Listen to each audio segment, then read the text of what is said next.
Hello, my name is Saray Pacheco, and I will be sharing with you the effects of immigration status and race and ethnicity in cardiovascular disease among Latinos.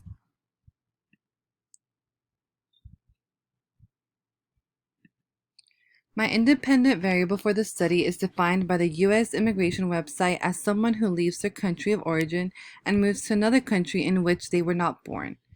My dependent variable is defined by the American Heart Association. They define cardiovascular disease as a variety or numerous heart conditions that cause diseased blood vessels in individuals. We will discuss a little bit of background about the study and the variables. According to the American Heart Association, cardiovascular disease is the number one leading cause of death for most racial and ethnic groups. Within this disease, coronary artery disease is the most common among the population. In the year of 2017, 365,914 people died from coronary heart disease, which falls under cardiovascular diseases. The AMA also states that 20% of cardiovascular deaths in 2016 occurred in male Latinos. A study analyzed the amount of times Latino immigrants and non-Hispanic whites visited a doctor. The results demonstrated that the average of doctor visits for Latinos was once per year compared to US-born citizens.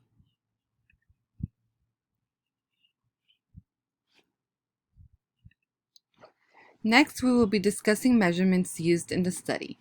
For our first measurement, we have immigration status. Participants must indicate whether they are born in the US or not. Additionally, participants must mark the race and ethnicity. According to the US labor statistics, there are 5 categories to choose from.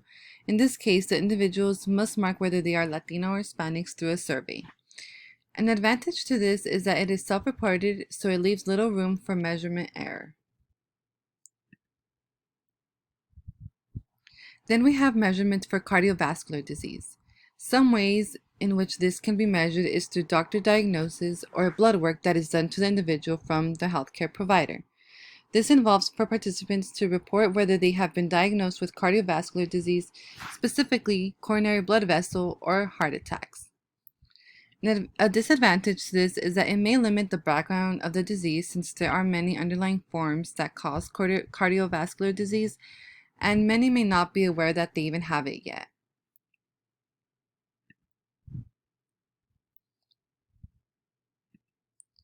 So the pathways between immigration status and race and ethnicity and cardiovascular disease go through one's health knowledge or literacy, and one's knowledge goes to the type of treatment they want to have and their access to healthcare. And as a result, these two factors shape one's risk for cardiovascular disease. With that being said, I mean how lack of affordable treatment and lack of quality healthcare foster Latinos to continue to have this growth of cardiovascular risk factors and in turn get the disease oftentimes. So the AMA addresses concerns about effective interventions available for Hispanics to become educated about cardiovascular disease. With that being said, studies have shown that Latinos have a high prevalence of risk factors for cardiovascular disease.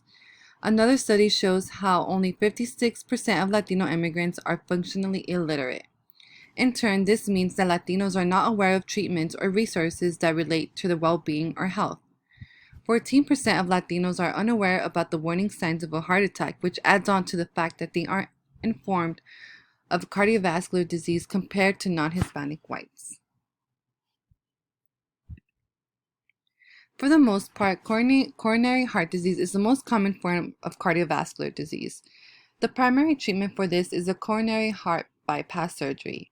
A study demonstrated how Latino patients are less likely to undergo this surgery compared to non-Hispanic whites. According to a study about hospitalization costs, researchers concluded that the average cost for this surgery is $151,271, which adds on to a stress factor that may cause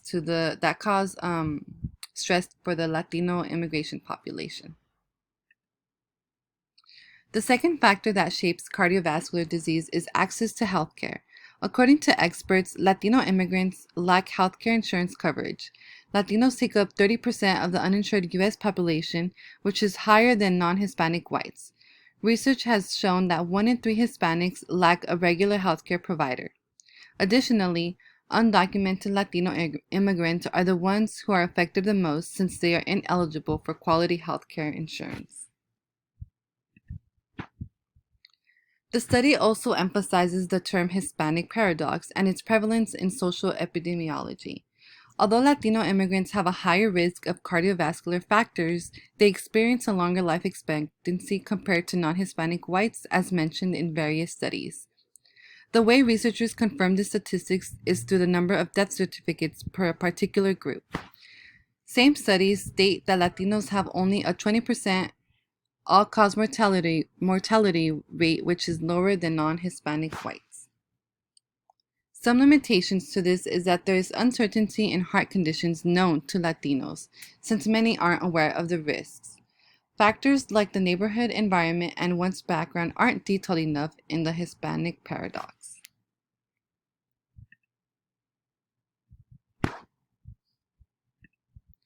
Future studies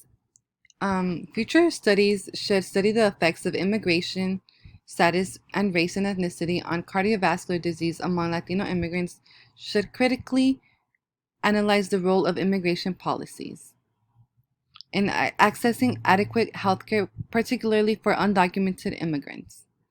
There should also be more studies that closely examine physician visits and how doctors perceive Latinos and the overall trend of visits. Researchers should analyze how Latinos are perceived in the doctor's office and their feelings about the visit, since it may impact a doctor's diagnosis.